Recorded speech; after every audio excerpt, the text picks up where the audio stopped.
Hey guys, just wanted to check in. It's been a couple of weeks since I've put together a video for you guys. I wanted to start to connect a few things because we're getting to an important part of the semester.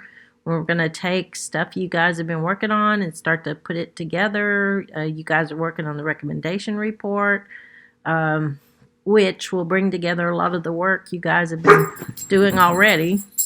But what I want to mainly do in this video is talk about the Whiplash book, because this week we're discussing the final chapter as well as anything in the book you want to talk about.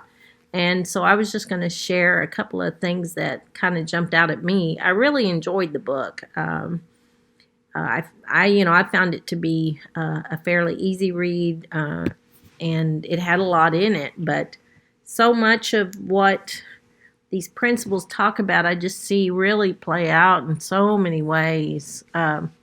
So these are some things that kind of stood out to me. This idea of how education still follows the traditional model. A lot of you talked in some of your first posts about what the authors were saying about education. To me, it seems like we keep trying to fix this traditional model, but should we just throw that model out and go with a model that's more like the pull over push concept, which I found the push over pull concept to be really, it really kind of hit home with me. And that the push over pull is the power of pull over push. It leverages modern communication technologies and the decreased cost of innovation to move power from the core to the edges, enabling serendipitous discoveries and providing opportunities for innovators to mine their own passions. And so I saw pull over push. In my mind, I was thinking push would be, say if I had a business and I had this big warehouse with all this stuff, and I was trying to push that stuff out to the buyers. And so I had all this inventory there. Whereas pull would be, rather than, carrying huge inventory, which we see that happening with, a lot of the brick and mortar stores that held a lot of inventory. A lot of those are closing. But the idea of pull is, looking at what's available in the short term and bringing that together and using that for whatever materials or inventory we need to provide, what the buyers need. But let me give you another example, and this example is very pertinent to me right now. We've been working on a new master's degree in the English department. It's sort of like a tech writing degree, but it's more cutting edge. It's meant to address kind of what we've been doing in this class, writing for the web, or the kind of more current way to talk about that is, digital online communication. It has taken us 2 years to try to get the proposal accepted and through the system. And now it looks like we may even be pushed back a little bit more. So that to me is an example of, it takes so long to get something like that done when there's this huge need to, give students opportunities to, learn more and experience the kinds of things they're going to need to do to go out and, work in the digital environment and all the digital writing and managing that they're going to have to do. So, it would really, in this case of our new master's degree, if we could just, speed that up and, maybe take a semester to get things approved and then, start offering some of the classes and, start putting together a plan for some students and kind of see how it works. But things go much more slower than that in higher education for sure. I liked this when they talked about the mushroom hunters. Mushroom hunters have to become extremely mindful and present and allow their eyes and their minds to become aware of the patterns and movements that we normally filter out. It is only then that the mushrooms or any otherwise unperceivable opportunities become visible. One of the things that I do a lot of my scholarship and research on, and I do teach classes in this as well, is this idea of visual rhetoric. because there's so much that goes on that is happening with the, what we see, and we don't realize it, and it really has an effect on, how people take information in, what they do with it, how they interpret it, what are the results. And it's not just a lot of times people will think if you say visual rhetoric, they'll just think ads. Well, there is visual rhetoric in ads, but there's visual rhetoric in everything we do. Like this page right here, this area where there's not any text or anything else, that's known as white space. And this is white, but it can be in anything that we're looking at, where there aren't any images or any text. So it's that open space, and this right here frames. This white space frames the text for the reader. So, if all these words were just spread out over the whole page, to fill up this whole page, it would be very much harder for the reader to see, how these sentences are together in a paragraph. So there's always, the other thing that's going on here, there are margins. That's another part of how the visual is set up. The visual practices that we have, those, are consistent. So, things like margins, and that helps us to be able to understand.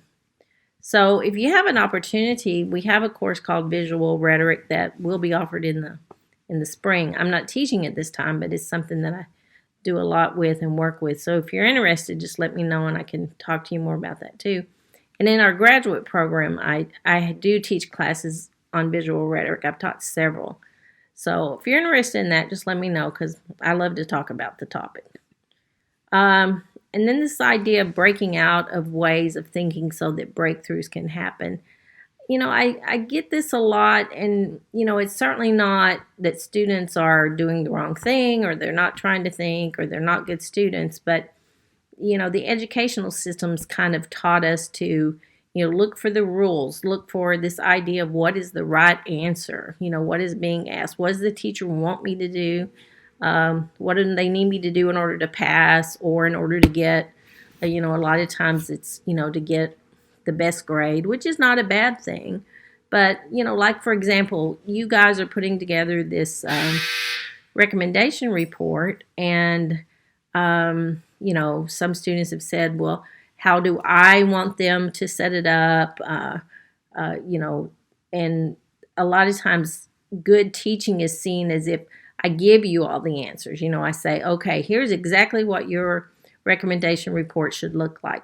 And that's not a bad thing to do in some situations, but in this class, I make the assumption that a lot of you guys, have had some experience, probably writing some kind of a report.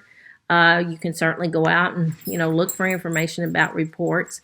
But most importantly is, this idea of so that you can have a breakthrough and not get stuck in this just what is the right answer. And that's why I keep encouraging you to think about your audience, because your audience is not the teacher. So often in classes we think we try to, write to the teacher and make it make sense to the teacher. But for your recommendation reports, you are writing to, the people that, work with that website, that website belongs to their group or program. So, it's that idea of practicing, thinking in those ways, how to do that. Because it's a very important thing that, we always have to do, whatever project we're trying to work on. So, I like this idea of breaking out, and they even talk about this concept of breaking and, breaking things so that we can push those things aside and see what we're not thinking about, what we're not looking at. But we tend to think of breaking as being bad. But, it's not necessarily bad. They make the point in the book about, all the things that didn't go right.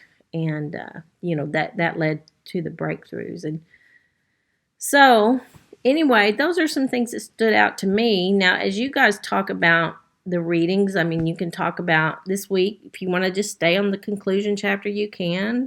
But feel free to just kind of share whatever your experience was, and what jumped out at you from the book. What connections did you make? Were there things you didn't agree with, or do you see ways to apply some of this, or questions you may have? A lot of times, what we're exposed to will, add additional questions. It takes us farther away from the right answer. So that can happen too. So anyway, I'm going to cut this one off kind of short. My sinuses have started getting kind of funky on me, so my voice is a little weaker than usual. Now I will post something probably by early next week about how we're going to, because this week you're turning in the recommendation report, a draft of that, and I'm going to talk to you and explain to you what we're going to do with those next, how I want you to engage in what I call, review of the document, so that we can work on it so that it is going to make sense to your audience. So anyway, look forward to that. Everybody's doing a great job. Keep it up. And I will get back to you with that next video. Like I said, hopefully beginning of next week. Thanks for all your hard work.